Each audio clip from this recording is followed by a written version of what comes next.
Welcome to MSP 1337. I'm your host, Chris Johnson, a show dedicated to cybersecurity challenges, solutions, a journey together, not alone.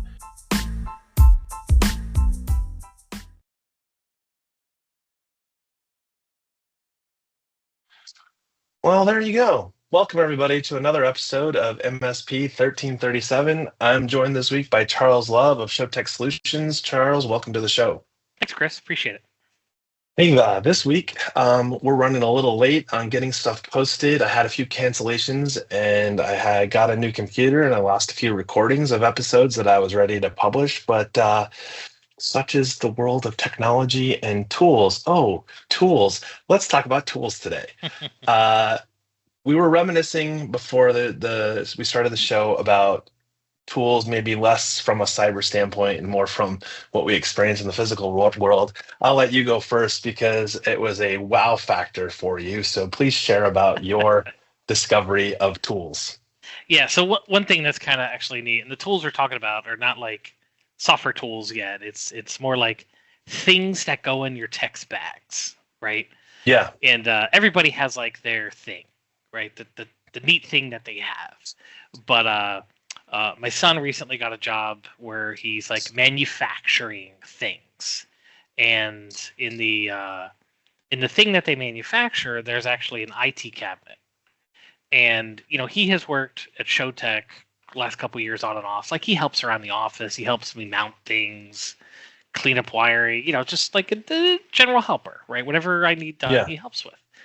And he comes home one day and he's like, "Oh my God, I saw the coolest tool that I guarantee you never knew existed." And I'm like, "What are you talking about?" So he then proceeds to tell me that they were measuring how many U's were in a rack in the in the thing that they're making. And one of the guys pulls out what I didn't know existed. He certainly didn't know existed, which is a U tape measurer. So yeah, like a unit tape measure, but for racks, for IT racks. So he shows me, he holds it up to one end of the thing, pulls out, he goes, 8 U's. That's what this is. It's something so like basic where I can't tell you. I've been doing this for close to 30 years. I'm sure there's a measurement, but to this day, I count the holes and I go 1, 2, 3, and I'll go all the way down to 8. I'm sure there's like an actual measurement where I could do math, but yeah, he goes, "Yeah, we just walk up and if we're looking at something, we're trying to figure out how many U's it are, we pull out the U measure and we just go 8 U's, 4 U's, 2 U's." I'm like, I cannot believe it. That I was shook. I was shook with that. And it's funny because you telling me that, and I'm like, I have one in my tool bag. I don't believe you, but that's okay. I will show it to you later. I'll show you my tape measure. But along those same lines, I think about, I was thinking about what you said about, how manually we go up and do it. I learned the hard way, which is why I had started looking for something like a rack tape measure, is that music racks don't have the exact, they have additional mount holes that are not found on a data rack, right? So like there's additional spots. And if you're off by one, because it is 1.75 inches between spaces, if you're off by one in a music rack, well, then everything's off and nothing lines up. And now you're having to go back and reset where you put your first, where you put the first item in. So the tool that I think of, well, there's two actually. One is it's called the Link Sprinter. And it basically, you plug it into an Ethernet port and it tells you where it's at in the switch, where it's connected on the other end. It tells you if it's getting DHCP. It tells you if you can get out to the internet, and it records that to a note page that you can then, use live. And I thought that was pretty cool. But the one that comes to mind for me is you were talking about, measuring via your fingers and going, okay, that's 1, 2, 3, 4. That's 4 rack U. And Michael and I were helping out at the school district, and we couldn't get the fiber link to come up between two buildings. And we had tried everything. We switched out modules, and of course we were not so much creative thinking in how we were testing, because if we'd have thought about it, we'd been like, hey, let's shine a light down the fiber and see if it comes out on the other end. So that would be step one. So he used a flashlight. I believe it was his phone light. And luckily, I was able to turn the lights off in the room because lo and behold, a very faint light came out of one of the strands. And I'm like, oh, cool. I got light. So we know it's not broken glass. The hard part was because we weren't using an actual fiber light, it wasn't very bright. So I was fortunate I could turn the lights off. It wasn't in a room where like there was lots of windows, so I could see the faint light coming through. Then I had to go turn the light back on to see what I was holding in my hand, right? Like, and so now we're like determining, like, okay, so yes, I got light through, but he's transmitting and it's coming out the other end on the transmit, not the receive. So we had it had been flipped, right? And so once we figured that out, it was an easy fix. But that was the part that we were just laughing about. Like we wasted an hour, and had we had the right tool for the job, it would have dawned on us immediately, like, hey, let's shine a light down this, as opposed to like, let's try plugging it into a different port, see what happens, and nope, same result. So Yep. all right, that's enough with tools that I got are one for more. the tech bag. Okay, I got one more for you for the tech bag. So back in '97, I well, that's worked. when tools were invented.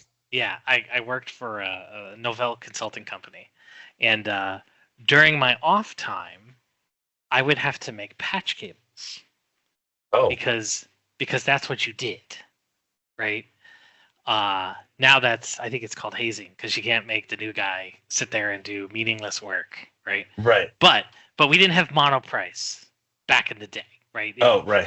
If you needed a patch cable, the damn things were 20, $30, not $1.50.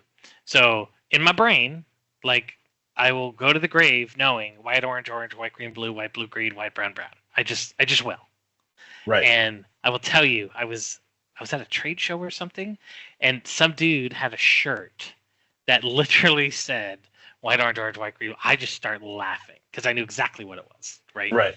That's like the trauma that I remember. But over the last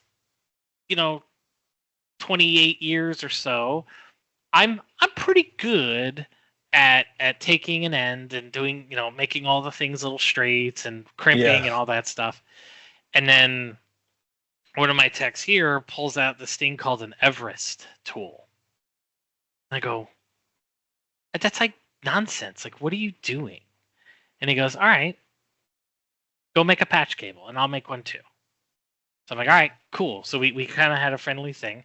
And he takes his Everest and I take my toolkit because I always have one. And I pull the shielding off. And just as I'm pulling the shielding off, I kid you not, the dude goes, all right, I'm done. Like, what are you talking about? And I look over, this damn thing has a shielding removal, right? That's one. But all you do is you lightly touch. It's like a modular system. You basically lightly touch, and the way the cable comes out, it folds into the proper place, and it crimps it down like a punch tool. So it's like a punch You tool just with a have to little line cap. it up. Yeah, like you just have to know colors, right? And But don't you have to have does it work with any jack, or do you have to have certain brand? so sorry. This is a it's a Keystone, Got it. not another thing. But it was like so dumb, right? Like it was so dumb. So now, sorry. So he shows me that, and I'm like that. At first, I'm like that is like dumb.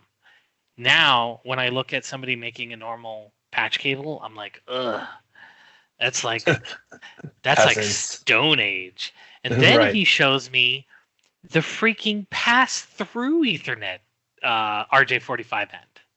Right? So now, instead of doing all the things, it just has 8 little holes. You pull the cables through it in the right order. You crimp it, and it cuts the damn thing off. Like, kids today, I tell you, like, between the Everest modular system and these pass-through things, where was this stuff in the 90s? So I Like, have one of the pass-through ones, and I used to just get so frustrated with it because getting the wires straight enough to feed them through, and then I realized I was doing it wrong because it's just wide open. On the ones that I ended up buying, they're just wide open, so you just had to feed the whole you just feed the whole cable through, and then you straightened your wires out, and there was an insert piece that once you did that, then you put that on and slid that on. You just had to slide it on the ends. Yeah, but like the Everest is like what I call this newfangled technology, because what Yeah. I'm used to is either the 8-way, you know, Yep. the old punch thing. Which what did we all do? We held it to the wall, Yep. and then we punched the damn thing, and The we left an 110 imprint. block. Well, we put an imprint into the drywall where we did the thing. Or Right? our hand. I had a few times where I might have stuck one in my hand, or you would use the tool that came with it in the pouch, right? You got the bag and it came with a little plastic Yeah. punch down. You're like, why is this taking so long? Oh yeah, because after like the third or fourth RJ45, it was dull. Well, and now when I see like biscuit boxes or I see non-modular things, I'm like, oh, this is just trash. Doink, right? Because with this goofy tool that one of the techs showed me, like my time is limited. I don't have that much. Like, I got so much going on. If I can save a minute punching something down, totally worth my time. You know what I mean? Like, it's glorious, and I make 3D projects with them, and I build the modular things in there, and then just there's so much you can do. Like the tech tools have come so far. Right. Like the kids today will never understand mapping IRQs. Right? Like half the audience don't know what an IRQ is.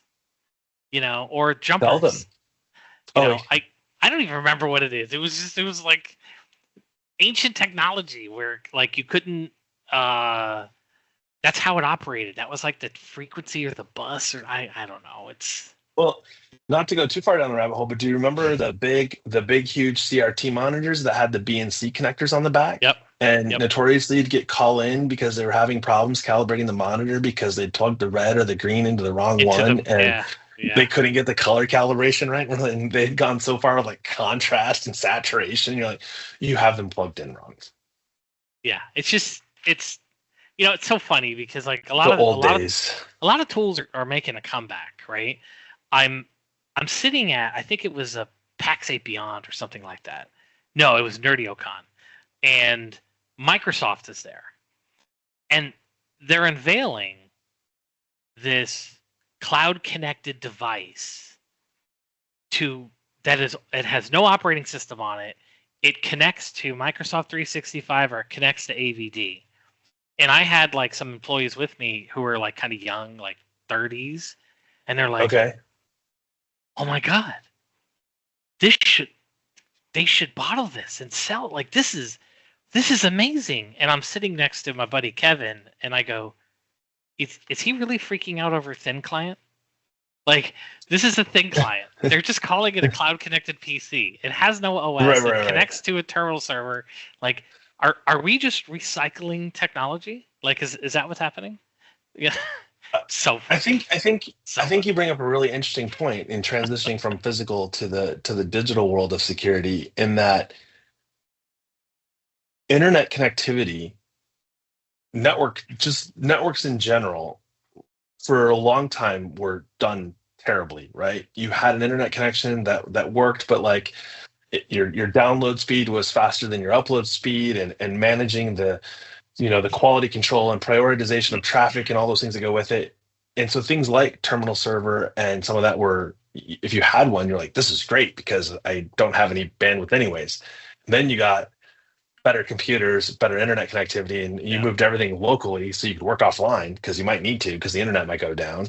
And I think, yeah, you're right. We have, for different reasons, we're now enabled to go back to that virtualization and not having it be local.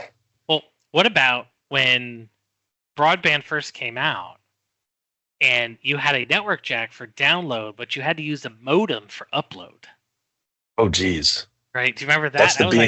That was token ring type days. Where like the big broadband company down here it would use one pipe for downloads and one pipe for uploads. It was just because they couldn't. This has to be 2002, 2003. I was going to say, it was the early 2000s. Yeah. Yeah. I don't think some of my employees were alive yet. Yeah, some PCM CIA cards were stuck into the side of the device in order to connect to whatever it was they needed. And if you had the wrong dongles, you couldn't fit two cards into your slot. So funny enough, cleaning out a closet, found a Linksys PCMCIA network card, and Nice. I freaked out. I'm like, I need to have this box. Right. And my guys are like, what even is this? Where do you even put it? Is it like Bluetooth? And I just said, please leave. Yeah. Just walk away. I had one of those. I had a Bluetooth PCMCIA card before it was popular to have it via USB. Oh my god, a little network Oh, card that plops out and guaranteed somebody's gonna bend stupid pins. Yeah. Yes, I had the little pop-out port that just had pins exposed. That was great. Yeah, like what could possibly go wrong? Nobody's gonna put an RJ11 in the RJ45 hole, right? No, Never happens. It's a funny pen enough, holder. funny enough, I ordered, since we're talking about, they're called port blockers. Oh, I use them all the time. So, well, it's funny because recently I was helping out with a school and 24 port switch with 28 ports, and stuff wasn't working because they had the uplink port was plugged into like port 23, but their fiber run to the other building was also in port quote 23, but in the GBIC module side, not the port side. So like, we need a way to block this. He's like, oh, well, we'll just put like a cutoff patch cable and plug that in there, or put like an RJ45, jack in there. And I'm like, no. And he's like, why not? And I go, because those come out with fingers. You need something that when it's blocked, unless you have the special tool like the key, you can't use those ports. And I had never seen those before. I thought you meant one of the, obviously we're a radio show, but I have USB kind of a port blocker. Data port blockers, because I'm like, whenever I'm in an airport or something and I see people just willy-nilly plug their phone into like the wall. Oh yeah. No, don't do that. It's eating the data off your device. Yeah. You have a brick. I see your brick. It's in your hand. Please plug the damn brick in. So, but there are cases where I have to use these, and these are data port blockers. So what they do is they prevent the transfer of data but you can still do it if you had to. I thought that's what you meant, not the old. So these are like little plastic that pop into an RJ45 port on a switch, or you could put it into a receptacle on the wall. And once it clicks in without the tool, you're not getting it out. And they come in different colors. Key. Yeah. Yeah, sort of. Yeah. And it's a great way to ensure that someone doesn't plug into a port that they don't need access to or has no reason to use without having to remove everything that's physically connected back to your switches. Or in this case, so they don't accidentally plug them into ports that are already being used. That's interesting. I just hit the Amazon. You can thank Michael Robbins for that. He's like, oh, I have some port blockers in my car. If you wanted to go get some, I'm like, yeah, I think it's a good idea that we plug these into the switch, because this is not going to be the only time this happens. That's another tool that, why didn't I think of that? And they're clearly, I mean, you can get 24 of them for $15, right? I mean, granted, you can turn the port off on the switch, but so actually in this case, no, because the ports are the same. It's the same port. So if you turn the port off, then you no longer have that port. So it's basically whatever gets lit up first. So if you had something in there and you power cycled that switch, and you had something also in the fiber port for that same port, it may come back up and you don't get the one that you want because you've plugged it into the wrong. Essentially, you can't use the same port twice is really the point of using them in this case. Well, like, think of how many conference rooms we have put a piece of tape over the network jack, or like put something. Yeah, so this would be that's yet another cool tool you can pop the jack off and like clip the wire. But so here's what happens. Then it doesn't work at all. Well, then people will plug it in and sit there for 30 minutes trying to figure out what's going on, call, and we're like, what are you doing? No. So I can see, I can also just change the plate. But that's another interesting, that's another thing, a session I have to now buy. Thank you. And ironically, I was like, man, I need more than 12 of these or 24 of these. And then I was like, why do I need more than Yeah. 24 of these? Like the times that you will actually need these is not high. No, But no. when you do need them, it's avoiding what comes next, which would be someone did it again. And when Yeah. you get that call, you have no idea why it's broken. You have no idea why it stopped working until you physically set eyes on the switch. Yep. Yep. It's So funny. shifting gears into the digital landscape, I was thinking about all the tools that have, graced us with their presence in the last 5 years. Going back in time, I remember when we all were frustrated with RMM tools, or we were frustrated with fill in the blank tool that took up too many resources, or didn't work all the time. LapLink and some of those amazing tools from back in the day.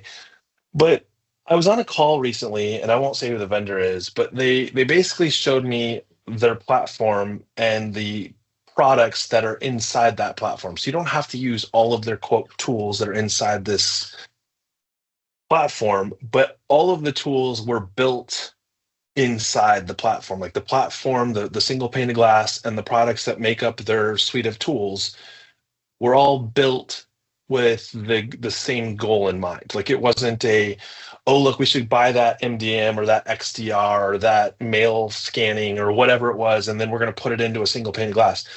They had built from the ground up all of the pieces of the equation to make up what was a pretty impressive single pane of glass with roughly 4 to 6 tools that an average MSP would spend money on and stack inside what they provide to an end user. When I heard the price tag that came out to roughly, I think it was like $35 a month per user. And it scales up. Like, so as you get higher and higher volume, obviously their costs go down. And so I could see over time how that would get down to like $10, $15, depending on how many end users you had, because it wasn't specific to one client, et cetera. And I was like, yeah, no MSP can afford that. Like, that's just like, that's just insane because of the way they structure and like, and the whatever. And then I sat there thinking about it, and I'm like, this eliminates like 3 to 5 full-time FTEs. The amount of time spent having to bounce between panes of glass for those 6 tools, I'm like, I was looking at it completely wrong. And I'm not saying that that price point could balance out with FTE and what you're as an MSP you'd spend money on. I'm curious to get your thoughts. But what was shocking to me is how many times I think about an MSP trying to figure out a way to bring in a tool or a third-party service to kind of uh, prevent the need of actually hiring the next FTE. Keep that overhead down, Yep. margins up, and still keep clients happy. What I saw was it would take some work to get there, but because of the third-party integration and the way it was all under one roof, you could get there pretty quick. I struggle with this one because I used to be a huge fan of one vendor to rule them all. Sure. And way too many times in the last 24 months, that one vendor has an issue and I am dead across the board. I Yeah. can't get into RMM. I can't get into PSA. I can't get into my documentation system. Like, we were crippled during some outages, and we really started to really analyze. All right, so one vendor, one throat to choke kind of thing. Yeah. That used to be what we sold on. Like, hey, Mr. Customer, I have this one vendor who does all of our tooling. They bill for us. They do this. They do this. And then, boy, when there's an issue with that vendor, like, it's just it's chaotic. Right. So we have started to try to break away from that where possible, where it makes Sure. sense. Yeah. But a lot of these vendors are now starting to say, oh, well, you guys use SIP. We have a SIP killer. Yeah, okay, I'm sure you do, right? But they're all starting to have these extra tools, and now what's happening is somebody who was like really good at this one thing or 2 things now has 10 things, and they don't have the same development effort on all 10 things. It's like, all right, well, this quarter, this 6 months, I'm going to work on this one product. So what we've seen over the last couple of years is these vendors who come up with these mega amounts of tools and all these Yeah. things. It's actually hurting them, and then by proxy hurts us. So uh, I have canceled an unprecedented, and I used to be the tool guy, right? Where I had a vendor for everything, and God, I think we've canceled maybe 10 this year alone because we're finding better strategic relationships with other people, and in some cases it makes sense, right? Like this one vendor is now going to do this and that. Okay, well, this guy, the one trick pony guy. I realize I'm contradicting myself, but it's kind of a case by case, where in some cases you can get somebody who finds value and builds a team around the two products versus, yeah, we Sure. bought a thing and we're just going to maintain it, maybe. If You it know, breaks, we'll fix it, maybe. I was thinking about, so I would look at it maybe through a different lens, because maybe saying the one throat to choke isn't necessarily. I get where you're coming from. In this particular case, the entire platform product suite was all around network detection and response. Yep. So their approach was a little bit different than what I've seen, because there's your proof points and Mimecast and products that are very dedicated to a particular arena that's largely external to your organization, but it's handling and looking at particularly mail, right? That's coming into your environment and how it's getting scanned and all those things. This company had added that component to what they consider to be part of your network, considering that your network is no longer isolated to, say, the four walls of your office. So their stack still focuses on that NDR space. Totally. And that makes total sense. So I wanted to clarify that there are cases where, yes, and I think we're going to see more and more of that, but we also have seen some of the big players in the gobble them up, where they've made huge investments and it's been 5 years, and from the consumer side we still haven't seen the reality of that truly being cleanly tied together and benefiting me, other than my financial transaction is coming on one invoice if I'm lucky. Yeah, it's I'm trying to think of something so out there. It's kind of like your network monitor company now having a portal, right? Like Sure. Those two don't, and I'm not saying anybody has done that. I'm just saying, right. Those two don't, I don't need my network monitoring company to also help me with user onboards and offboards. The two don't, they just don't make sense, right? In my opinion. But the network monitoring company should absolutely be investing in vulnerability management, patch management, third party, because that's all in that ecosystem. But some people are just trying to boil the ocean. I saw a tool yesterday, and I was quite impressed with. It doesn't change anything in your environment, but it definitely monitors, keeps track of, and gives guidance on how to correct what has drifted out of compliance. And I'm surprised we don't see more tools like that, where I don't want my engineers focused on necessarily on going to identify where there might be a vulnerability in, Acme Corporation's, 365 environment on their E5 licenses for the free people that have E5, those type of things, where they're granularly searching for potential problems, right? And we see a lot of tools out there that help us identify when those things, drift out of alignment. But what you don't often see is real guidance on this is what needs to be done to fix it. Because when the tool says, "Oh, we fixed it for you," I've suddenly become very skeptical, and I want to go investigate. And is it telling me the truth that it is fixed, or it got it to read that it is fixed? Yeah. If your tech does it, that's different. Yeah, and let me, I'll give you one last thing, and I kind of have an interesting story, and for those who... You always have an interesting story. Yeah, but for those who listen, I think this is really, really important. I don't think I've told the EDR story on the podcast yet, right? I don't think we did. I don't think so. So, are you saying you're running out of stories for the podcast? No. I just want to make sure I'm not duplicating my story. Okay, got it. So I'll just tell you, we signed up with a company called Cork very early on. And this is a tool that I honestly, they adopted or they changed. And embarrassingly enough, I didn't realize they changed. And that's on me, right? I just didn't realize. I heard Sure. them say the words, but I didn't really take the time to really see what was like. Wait, what? Email roadmap update, which I'm late. Yeah. So, but that's on me. That it's been a crazy year, but Sure. but here's the really story, and this is going to be a home run for anybody listening. So when I first started with Cork, I was one of the first customers, and it was being sold as a cyber warranty platform. Not insurance, but a warranty. So like if you have all the protections in place, and what they do is they hook into all the various systems, so they make sure the customer has EDR, they make sure they have security awareness, they make sure they have MFA, all those kind of things. And in the beginning, when MFA got turned off, you would get an alert that said, "Hey, MFA is turned off." Throughout the year, I believe it's through this year, they made a change. They're no longer positioning themselves as a cyber warranty company. They're positioning themselves as a compliance product.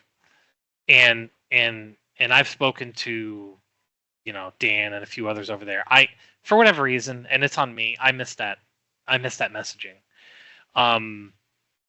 Anyway, we really leaned in. We turned on auto test ticketing. And I will tell you what it did things that we didn't know. And the big thing that I want to share is it looks at RMM, it looks at Microsoft, it looks at all the things, and it's now coming back and opening tickets going, "Hey, FYI, we found a device that has RMM that your EDR is reporting is not installed." And I'm like, BS. I literally called my guy at Cork. I'm like, "Hey, your system is really screwed up." And he goes, "What do you mean?" And I go, "Well, we got all these alerts, a scary amount of alerts, I'll tell you, about all these PCs that don't have EDR." I'm like, "They absolutely have EDR. I can show you in my RMM tool that they have EDR." So we get on a call and he goes, "All right, let's check the EDR." And for all the machines that were reporting that there were no EDR, we went into the EDR platform. It's gone. It wasn't there. In RMM land, we were monitoring for, does product exist? Is the product installed? Not, is the product running? Not, is Oh, the geez. product working? And I was It's shook. got blinky lights.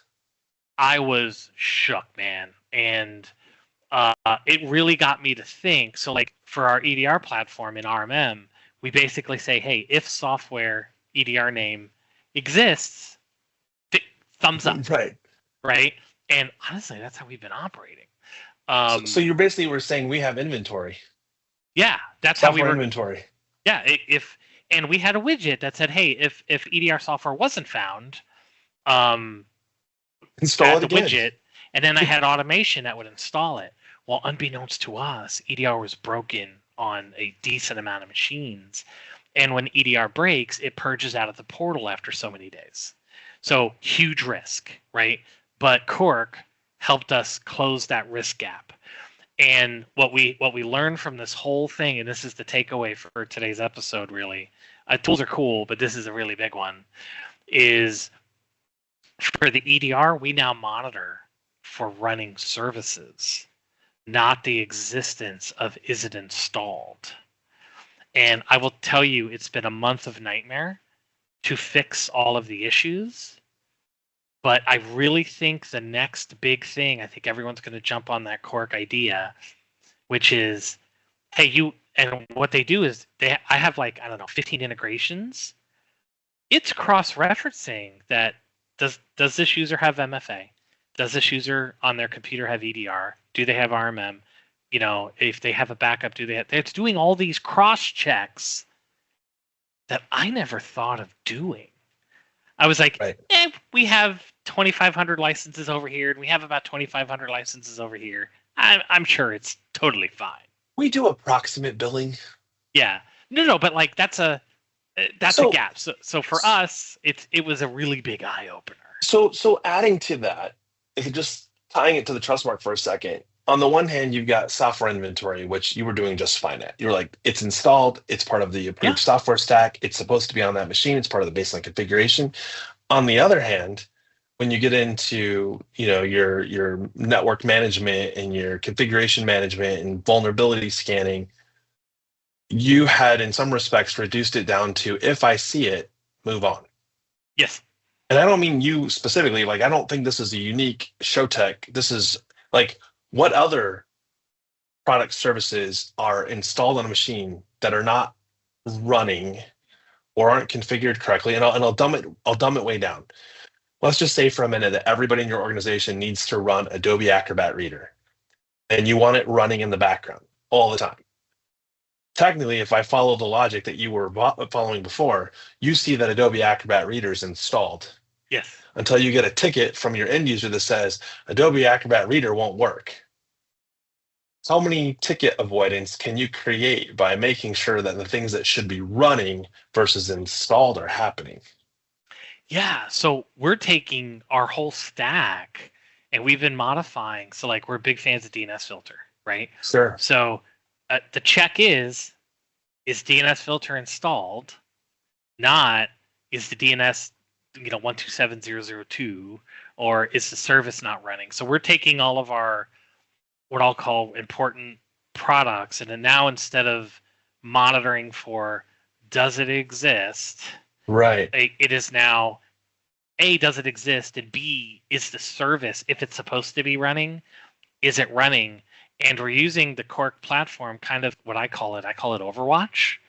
Sure. So the human is going to make sure that the widgets are satisfied, right? Again, this is all tools, but our Overwatch is going to be that thing that goes, hey, dummy, you missed one, right? But where Cork ties it all in, their coverage is based upon the tools that you attested to Right. being And that on and 48-hour operational. window.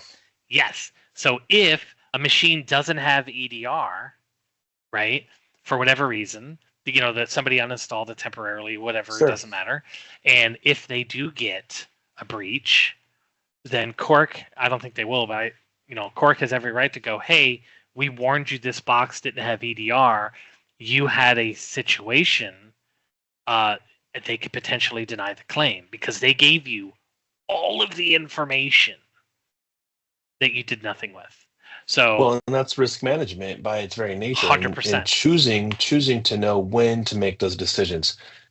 I That's awesome.